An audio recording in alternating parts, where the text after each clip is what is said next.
productivity of the ocean is really quite unbelievable. What we want to do is sort of channel that productivity into something that is useful and sustainable.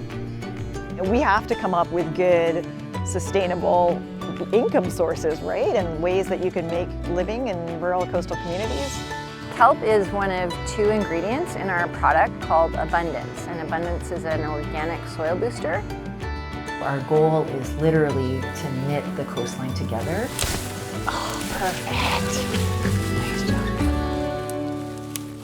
Hello, I'm Tom Murphy. Welcome to Land and Sea. Working coastlines are vital to our rural communities. And while Nova Scotia is well known for successful seafood industries like lobster, crab, and shrimp, worth hundreds of millions of dollars, some are exploring other ways to make money from the sea. Sustainable sea farming could very well play an important role in the future. The question is, are you kelp curious? Kelp grows along coasts across the Maritimes. It may not be much to look at, but it's packed with potential. It's nutrient-rich, a haven for marine diversity, and can be used to mitigate climate change.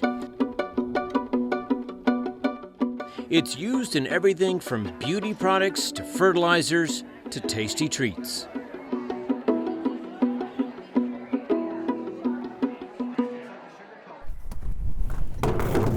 Shannon Arnold with the Ecology Action Centre believes Nova Scotia is barely tapping into that potential, and she wants to change that.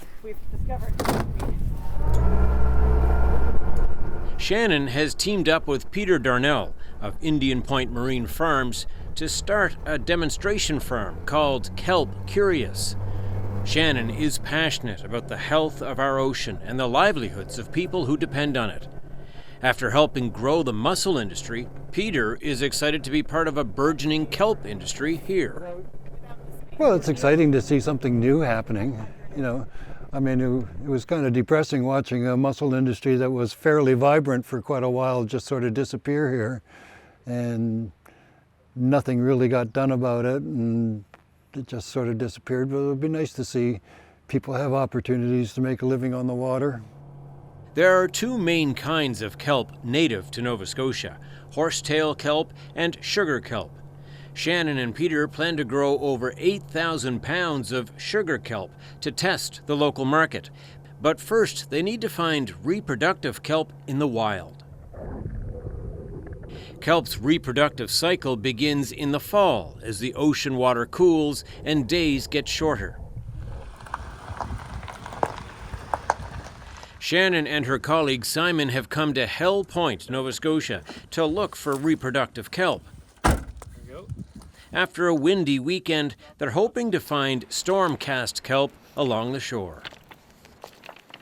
So what are we looking for? Yeah, so we'll look for the reproductive strip. So some of the kelp we can already see, like on top of the bed, is already like white and kind of dried out. That's not going to be good. So the stuff that's in the water that is still is like not degraded. Even though it's dislodged from its habitat, it can still reproduce spores? Yeah, I mean, that's what it wants to do, just like any flowers before they're going to die. Just like any plant, it wants to like let its spores out into the world because it's stressed and it feels like it's going to die. So it's its normal reproductive cycle now anyways, when it's getting to be cold and it's going to go dormant, right? Okay. Oh, that's good. That's good. Oh yeah, take that. Okay. So this is like new reproductive tissue. It starts from down there and it gets a strip. It'll go all the way up. And this stuff is just the protective covering of the spores that's coming off, and it's going to be ready to spore. So this is what we're looking for exactly. Yep, this side here, look at that. It's nice and clean. You can see it in the sunlight. Once you know what you're looking for, it's like, there it is. I feel ridiculous collecting kelp like this, but this is how we do it. Okay, I walk. With a successful haul of reproductive kelp in hand, it's time to make some kelp babies. Okay, so what we're doing here to prep the sugar kelp, we're getting rid of everything except for the reproductive tissue part. Sorry, kelp. Getting rid of you feel kinda everything. bad. You do feel a little bit bad, but this is all stormcast, so it would have been gone anyways. Oh yeah, there's a good one. Oh, that's gorgeous. Yeah. Okay. So as we're just kind of scraping it and drying, getting off its protective layer, you can already see the spores. Sometimes there's a bit of spores and stuff already getting onto the paper towel, which is a great sign that it'll be ready to go tomorrow. So after the kelp is all clean and ready to go, then we're gonna put him to bed here. Gonna make a little layer, and that is gonna go overnight into the fridge for 24 hours to dry out tissue. And what we're basically doing is forcing it to be stressed. It's gonna be dry, it's gonna be cold overnight. Put it to bed. Good night, Kelp. Good night, kelp. Here he goes. While today's kelp tissue chills out, samples collected yesterday are ready to spore. All right, so we're just checking. So the temperature of the water should be at about 10 degrees, between 10 and 12 for sporing. This one's right at 10. Right at 10, great. So this is an ice bath, just in case I need to cool these down. These kelp are really well taken care of. Wipe them, put them to bed. Now they get little massages. So basically I'm just trying to agitate it to get it to start releasing any of the little spores off of the surface of the kelp. The spores are too small to see with the naked eye, so Shannon uses a microscope. Oh yeah, look at those suckers. There's a bunch, if anyone wants to look. Whoa. Yeah, eh? That's good. Once the spores have been released, they're ready for a new home. So these are our fancy dancy inoculation tubes. So the water that's got all the spore stuff in it is gonna get poured over top of these. And the little spories swim around in there in the dark overnight for 24 hours, and they're gonna swim around and they're gonna land and start sticking onto our twine. After the spores have attached to the twine, they spend the next 6 to 8 weeks in a saltwater aquarium. By mid-December, they're ready to be planted in the ocean. Yeah, these are the seedlings that are going well. These guys are sugar kelp. They're like 6 weeks or so of growth, and that's what you want to see. Nice fuzzy little tiny leaflets growing on there. Nice coverage. One side's a little slow, but Yeah, hopefully it'll catch up. these are all going well. Cute little babies. And like any parent, Shannon and Emma hope these babies will help make the world a better place. The Kelp Curious Project strives to show what prosperity and resilience can look like in an industry that's regenerative instead of exploitative. I think these two. I think so too. Okay. I think 8, but not 10, but maybe 5 or 6. After selecting the spools with the best kelp leaflets, Emma and Shannon pack them in coolers to protect them on their journey.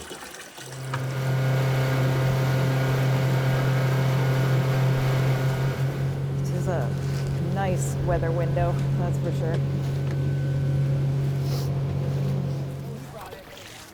All right, you guys grab it. Okay, and we want the end that's the best to be forward facing. That one. You know what I mean? Yeah. Peter? Okay, this one. Grab the rope. There we go. And this one. 3. Okay. Perfect. Okay, are you good there? You're just gonna pull it.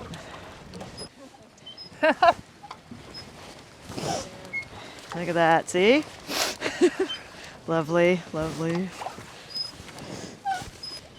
Be free, babies. The little baby kelps are attached to that very small 2mm twine right now. So we're transferring that twine onto the big fat long line. And as the kelp grows over the next few months, like its holdfast just grabs onto that long line eventually, right? So you need to get that twine nice and taut along the long line, and you transfer it out there. When we come back, we'll see how Shannon's kelp babies fared through the winter. I mean, once it's in there, you're done, right? Like, there's nothing you can do at this point.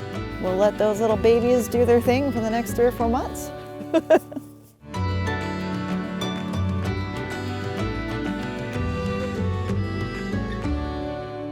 It's May in Mahone Bay, Nova Scotia. Shannon Arnold with the Ecology Action Centre is joined by Peter Darnell with Indian Point Marine Farms.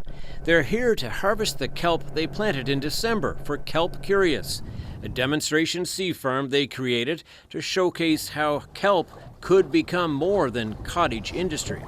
These lines here are the seaweed. 1, 2, and 3, and a couple more over there. The end of the line is up there. You want to go all the way to the end? Kelp has evolutionarily is perfect for our waters here, right? It's native here. It is like okay in lower light than other seaweeds, and it does this thing where it sucks in a bunch of nutrients in that November, December, and it holds on to it. So as soon as the sun starts to come back here in about February, and the nutrients start to come back in with the cold water, it is going to grow all of a sudden, and it has a head start. It grows first before the other macroalgae and the other seaweeds and that kind of thing. And so you start to see, like mid-February, all of a sudden it goes from here to like whoop, starts to grow. Nice and big this year compared to last year, which is good. New stipes. So when kelp is growing, it grows from the stipe and it puts its new stuff here. And then it's letting go the old stuff at the very ends. And our stipes, I'm very proud of our stipes this year. This is the hold fast, not a root. It's just called a hold fast because it holds on to whatever it's attached to. We hope our lines is what it attaches to, and the stipe, and then the frond. And it takes its nutrients in like all along the frond itself. But just because kelp has evolved to thrive here doesn't mean it's not at risk to the effects of climate change. Every year is different on the farm, and so there can be really short-term changes due to water temperatures, due to whatever's around that year. Maybe one year it's barnacles, the next year it's something else that's fouling on everything. But there's also the long-term changes where in the 40 years that we've been farming here, I mean, it's a completely different place. We don't get any ice anymore in the wintertime. We used to always freeze up every winter. And sugar kelp is our native kelp, and that's moving up. So, you know, we all know that it's kind of warming, and the Gulf of Maine is warming, and we're seeing all those changes. And so it's definitely going to be shifting around like the wild kelp beds, and how much it's dominated by horsetail kelp versus sugar kelp. We are just seeing kind of new kelp beds appearing in Cape Breton that didn't have kelp beds before. So it is shifting around like a lot of species are. This is full of kelp. Yeah, it's real full. Wow. I think we're good. Rosemary Lonis is the president and founder of Helping Nature Heal. She and team member Justina Werbel are focused on helping ecosystems become more resilient, and kelp plays a starring role in their work. This is fresh. You just came in. Oh, just came in. Wow. 300 pounds or so. Holy. Yeah, so that's what I was just asking, like for you guys and what you need. I mean, are you worried about keeping it cool until you need to dry it? Shouldn't really matter, right? It shouldn't really. We'll string it right away.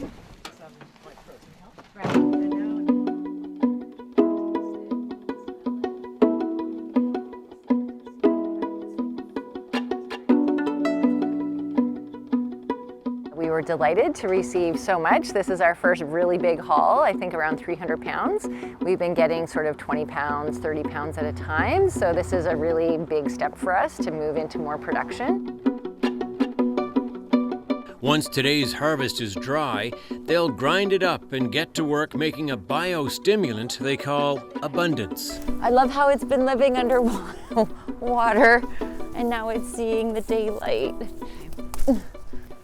Wow, Wow, look at all this production. Oh, I'm so excited. Look at all this abundance coming on. Ooh, can't wait to get these in the hands of folks.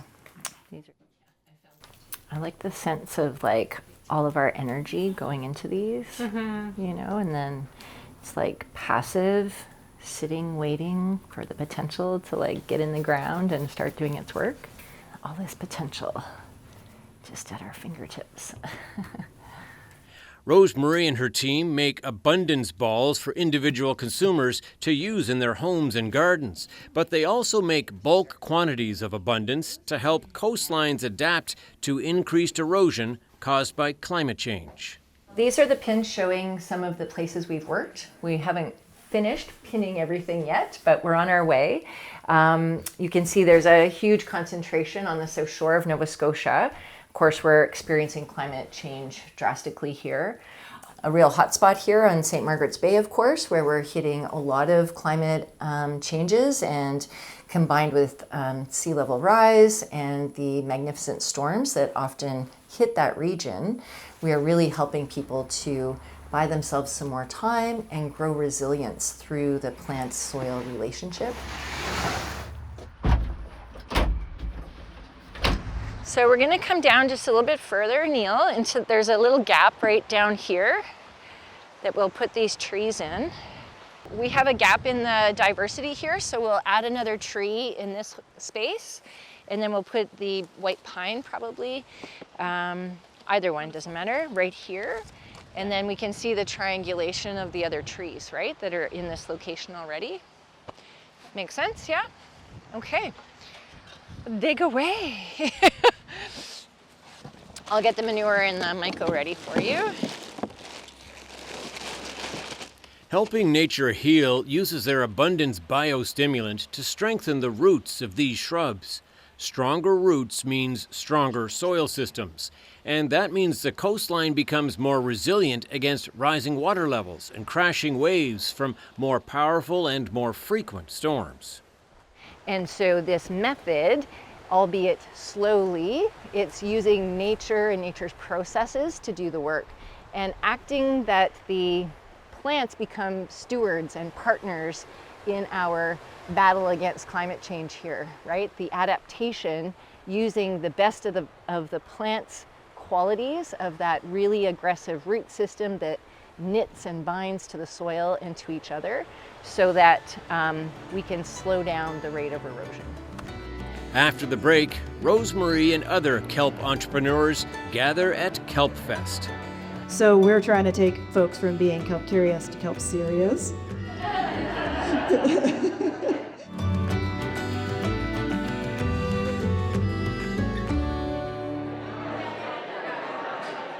Here at the St. Mary's Boat Club in Halifax, entrepreneurs from across Atlantic Canada have gathered to showcase products they've developed using kelp and compete for prizes. I welcome you all to the Atlantic Canadian Kelp Product Showcase and Competition. Thank you all for being here. We're hosting Kelp Fest 2024. So that is just around bringing people together who are interested in cultivated kelp, so farming kelp and making products out of kelp and processing and all the things that we could be doing with farmed kelp in our region. Shannon and 3 other judges will hear pitches from a dozen kelp entrepreneurs. The project that we're pitching today is has to do with wastewater. And what we do here at Scotia Kelp Products is we extract nutrients from sea plants, namely kelp, and we make a complete line of skincare products, plant care products, as well as animal care products. So this is a piece of history here. We brought it back. So we have 3 features for this bread. The number 1 feature is the low sodium content. So I was trying to think that, well, what else can you use kelp for? So I returned to my childhood roots of making bath products. Makes your skin very soft. This kelp is grinding up really fine, and that's what we used in our small balls, was the fine cultivated version. While the judges deliberate, it's time to enjoy some kelp-forward food. And so today we have a sugar kelp menu. Everything here is infused with sugar kelp.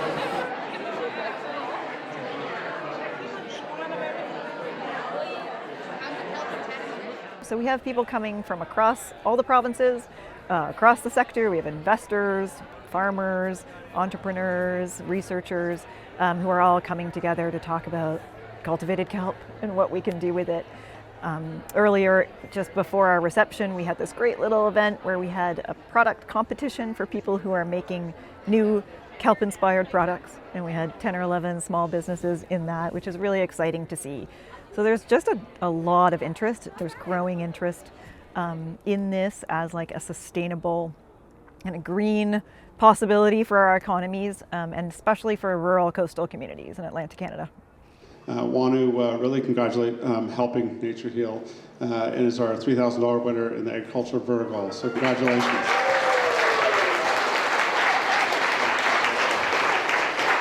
I mean, it's super exciting to be here amongst your peers and your cohorts in this kelp industry.